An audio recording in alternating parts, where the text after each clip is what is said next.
Bismillahirrahmanirrahim. Allahu Akbar.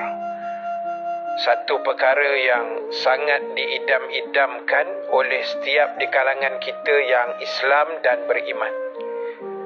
Saya mendoakan semua yang menonton, yang menyebarkan, yang menyaksikan video ini, insya-Allah saya doakan supaya anda semua dimasukkan ke dalam syurga Firdaus di akhirat nanti. Amin ya Rabbal Alamin. Ya Allah, ya Tuhan kami, Engkau masukkanlah semua sahabat-sahabat kami yang menonton, yang menyebarkan video ini ke dalam syurga Firdaus-Mu ya Allah. Amin ya Rabbal Alamin. Jadi tuan-tuan, teruskan buat baik, teruskan sebar kebaikan. Moga Allah pilih kita menjadi ahli syurganya.